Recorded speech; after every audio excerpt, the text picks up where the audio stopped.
Bulletin లో మరో breaking చూస్తున్నాం. కాసేపట్లో కాంగ్రెస్ సెంట్రల్ ఎలక్షన్ కమిటీ భేటీ జరగనుంది.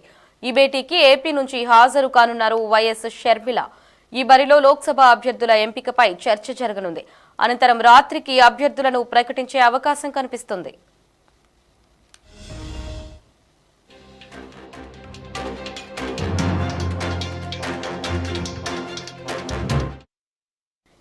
కాసేపట్లో కాంగ్రెస్ సెంట్రల్ ఎలక్షన్ కమిటీ భేటీ జరగనుంది. ఇక ఈ భేటీకి ఏపీ నుంచి వైఎస్ షర్మిల హాజరు కానున్నారు.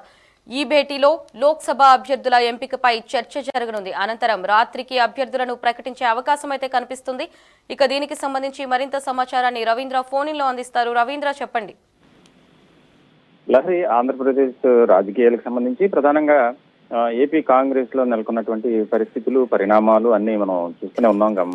ఇలాంటి సందర్భంలో త్వరలో జరగబోయేటువంటి ఎన్నికలకు సంబంధించి 25 పార్లమెంటు స్థానాలు, అలాగే 175 అసెంబ్లీ స్థానాలకు సంబంధించి కాంగ్రెస్ పార్టీ ఇప్పటి వరకు అభ్యర్థుల ప్రకటన అనేది రాలా.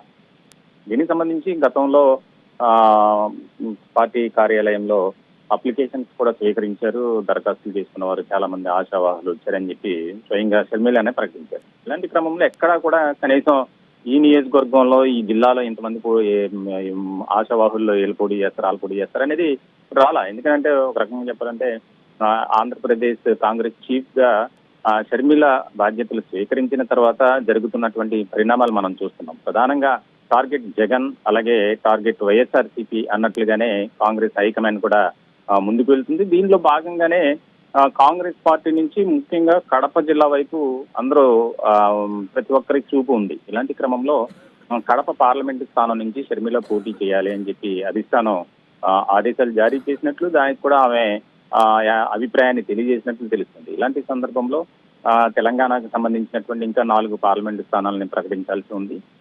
అలాగే ఆంధ్రప్రదేశ్ సంబంధించి కూడా ఒక కసరత్తు చేయాలి. ఇప్పటికే ఒక నివేదిక పంపించింది ఆంధ్రప్రదేశ్ కాంగ్రెస్ కమిటీ అని చెప్పి కూడా మనకి సమాచారం అందుతుంది.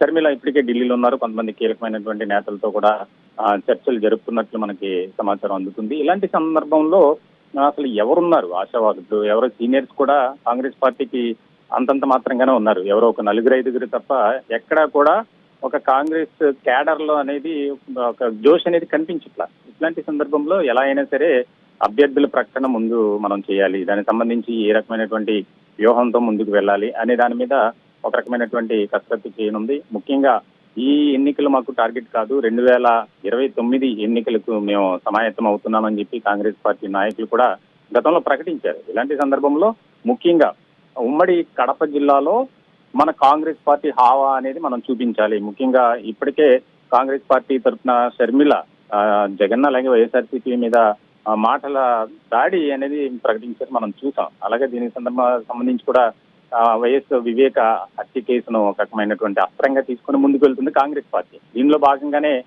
వివేక కుమార్తె సునీత రెడ్డి కూడా మా అన్నయ్య మమ్మల్ని మోసం చేశాడని చెప్పి స్వయంగా ఇటీవల ప్రకటించిన వ్యాఖ్యలు చేసినటువంటి సందర్భంలో ఇది ఒక కీలకమైనటువంటి పరిణామంగా మారబోతుంది. కాంగ్రెస్ పార్టీ నుంచి సునీతారెడ్డి కూడా అవకాశం కల్పిస్తారు. అలాగే వివేక భార్య సతీమణి సౌభాగ్యం ఆవిడ కూడా ఒక స్థానం నుంచి, ముఖ్యంగా కాంగ్రెస్ పార్టీ ఎక్కువగా ఆంధ్రప్రదేశ్ మిగిలిన జిల్లాల్లో ఎలా ఉన్నా సరే ఉమ్మడి కడప జిల్లాలో మాత్రం ఫోకస్ పెట్టాలని చూస్తుంది. దానికి సంబంధించి ఒక రకమైనటువంటి దాన్ని పాజిటివ్ గా తీసుకొని ముందుకు వెళ్ళాలి, ఒక అస్త్రంగా తీసుకొని ముందుకు వెళ్ళాలి. వివేక హత్య కేసునే మనం ఉదాహరించి దాన్ని పార్టీలోకి అలాగే అక్కడ ఉన్నటువంటి ఓటర్ల మధ్యలోకి మనం తీసుకుని వెళ్ళి దాన్ని మనం పాజిటివ్ గా తీసుకోవాలనే ఆలోచనలు ఉన్నారు. దీనికి సంబంధించి మరి సీనియర్స్ ని ఎక్కడి నుంచి పోటీ బరిలోకి దింపుతారు అనేది కూడా ఇక్కడ కీలకంగా మారేటువంటి అంశం. ముఖ్యంగా అసెంబ్లీ స్థానాలు ఎలా ఉన్నా సరే పార్లమెంటు స్థానాల మీద కాంగ్రెస్ పార్టీ ఫోకస్ పెట్టిందనేది మనకి తెలుస్తుంది. ఎందుకంటే 25 పార్లమెంటు స్థానాల్లో కనీసం 2-3 స్థానాలు గెలుచుకున్నా మనకు ఒక రకమైనటువంటి పార్లమెంట్ లోనూ అలాగే దేశ రాజకీయాల్లోనూ రాష్ట్ర రాజకీయాల్లో కూడా ఒక రకమైనటువంటి మనకు గుర్తింపు అనేది ఉంటుంది. జాతీయ పార్టీగా మనం ఒక రకమైనటువంటి రాజకీయాలు చేయొచ్చు అనే ఆలోచనలో కూడా కాంగ్రెస్ హైకమాండ్ ఉన్నట్లు మనకి తెలుస్తుంది. దీనికి సంబంధించి చర్చలు జరిపిన తర్వాత ఏ రకమైనటువంటి పరిణామాలు ఉంటాయనేది, అలాగే అభ్యర్థులు ఎవరెవరు ఎక్కడెక్కడి నుంచి పోటీ చేస్తున్నారు అనేది కూడా ఒక క్లారిటీ వచ్చే అవకాశాలు కనిపిస్తున్నాయి. లహరి.